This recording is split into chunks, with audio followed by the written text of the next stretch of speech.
আরে দুনিয়ার নিয়ম চেঞ্জ হয়ে গেছে কে? এই নীরব ভাই, এই রিকশা দাঁড়াও। বললাম আমি তো আসলে তোর কাছে সরি, তোর বিয়ে যাইতে পারি নাই, একটা খারাপ লাগা কাজ করছে, কিন্তু ঝামেলা রয়েছিল তোর ভাবির লগে, যখন রিল্যাক্সে রেডি হয়েছিলাম তারপর বাইরে যেতে পারি নাই। তোর বউ না, দেখ ভালো ভালো আইসো, বাসায় আইসো।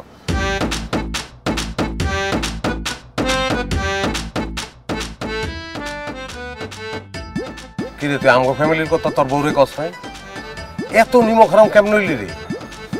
আমাকে বাড়িটা খেয়ে বড় হইছস, পড়ালেখা করানোর চেষ্টা তো কম করি নাই, মেট্রিকটাও পাস করস নাই, হ্যাঁ? আর বউ দেখে তো বুঝতেছি তোর রকম সকম তো ভালো না। এই জন্যই জ্ঞানীরা কয় যে ভাই বড় ধন রক্তের বাঁধন যদিও পৃথক হয়, নারীরও কারণ, সে কারণ লইতে ঘুরতেছ। তুমি বিয়ে করছো? বিয়ে করছো তুমি?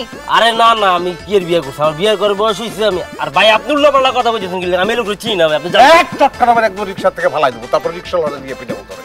হ্যাঁ, তুই আমার চিনোস না? মানে কোন ধরনের কথা করছিস? বুঝে গেছি তো, তোর স্বভাব বদলায় নাই।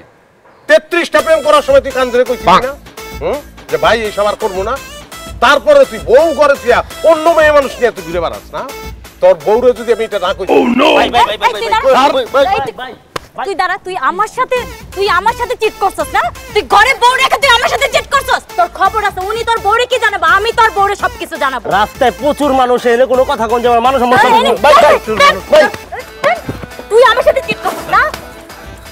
বেয়াদবের বাচ্চা, তুই খালি দেখ তোর বউরে সব গোপন ছবি আমি পাঠাবো। ছাড় আমার ব্যাগ ছাড়। ওই কেমন ছবি তুলছ আবার? এই কি ছবি তুলছ? নীরব, আমি না তোমার কথার আগামাথা কিচ্ছু বুঝতে পারছি না। তুমি আমাকে ঘটনা খুলে বলো, আসলে কি হয়েছে? করোনার কি খুলা কম? আপনার জামাইয়ের আপনি চিনেন না, উনি কি জিনিস?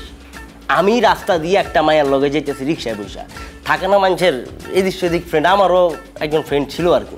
তুমি ওই মায়ের লগে আমার লগে দেখা ওই মাইয়ার সামনে আমার উল্টা পাল্টা যা ইচ্ছা তা কইছে, আমার গায়ে হাত তুলছে এবং মাইয়ারে যেসব কথা বলছে মাইয়া এগুলো শুনে আমার বাসায় ফোন দিছে মাইয়া। এখন মাইয়ারা এক চাপা একদিকে, আমার বউ চাপতেছে আমার একদিকে, আমি দিছি মাইনকের চিপা। আর এইসব কথা শুনে আমার বউ আমার নামে থানায় মামলা করতে গেছে। এখন আমি কি বলতে পারি? তুমি তো জানোই যে ও একটু এরকমই, জায়গা বুঝে না, কিছু না, যখন তখন সত্যি কথা বলে ফেলে। মিডিয়া কথা তো আর চিরা বিজবো না ভাবি, মানে এ কথা কইলে তার আমার সমস্যাটা সমাধান হইতেছে না। আমার সমস্যা যে জায়গায় আটকেছে এটার মাত্র সমাধান ভাই দিতে পারে। ভাই আমার বাসায় যাইব, যে আমার বউরে কইব যে ওই মাইয়া হচ্ছে ওনার আপন বোন, আর ওই মাইয়ার সম্পর্কে আমার ফুফাতো বোন।